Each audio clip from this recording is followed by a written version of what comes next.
l'ayant rejeté, il leur suscita pour roi David, auquel il a rendu ce témoignage. J'ai trouvé David, fils d'Ishaï, homme selon mon cœur, qui accomplira toutes mes volontés. Acte 13, 22. Nous pouvons constater comment Dieu agit en nous, croyants, pour nous amener à devenir ses collaborateurs, dans le but de ramener sa gloire parmi son peuple. Nous sommes conduits à regarder les raisons et les causes pour lesquelles la gloire de Dieu a été retirée, avait quitté le peuple du temps du sacrificateur Élie. Il y a 4 personnes que Dieu a utilisées afin de ramener la gloire. Anne, Samuel, David et Salomon. Nous pouvons considérer ces 4 personnes comme représentant 4 grands principes divins qui doivent être accomplis et vécus. Si la gloire de Dieu doit être ramenée pour la réalisation du dessein de Dieu dans son peuple. Tout d'abord, Dieu veut que nous soyons ses collaborateurs et ses compagnons associés à lui pour son œuvre. Ce privilège n'est pas accordé aux anges, quelle que soit leur grandeur et leur puissance.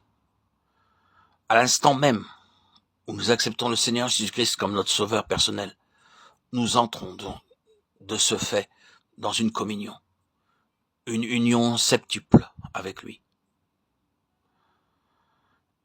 Il nous a été donné de considérer comment, en Christ, nous avons été rendus participants de sa nature divine, du Saint-Esprit, de sa sainteté, de l'héritage céleste spirituel et glorieux des saints dans la lumière, de la vocation céleste, de toutes les vertus et de toutes les grâces contenues dans le Seigneur Jésus-Christ, de sa gloire à venir. Il nous faut maintenant avancer plus loin et voir en quoi consiste notre participation à la plénitude de Dieu. Dieu attendit pendant un temps prolongé, patiemment, préparant des instruments par le moyen desquels il voulait ramener sa gloire dans sa maison. Par l'exemple d'Anne, nous avons appris comment Dieu veut enseigner son peuple à prier, afin que les siens soient ses collaborateurs pour ramener la gloire. C'est pourquoi les assauts et les attaques les plus terribles sont dirigés contre notre vie de prière. Employant toutes sortes de ruses et de stratagèmes, l'ennemi essaiera de paralyser et d'éteindre notre vie de prière. En considérant le cas de Samuel, nous avons vu et compris comment Dieu veut faire de nous des instruments qui soient sa bouche, ces porte-paroles par lesquels le message et la volonté de Dieu puissent être proclamés. Par le ministère de Samuel, Dieu a réprimandé, jugé le sacrificateur Élie, ainsi que le roi Saül. Dieu s'est aussi servi de Samuel pour dévoiler l'hypocrisie des anciens de la ville de Bethléem.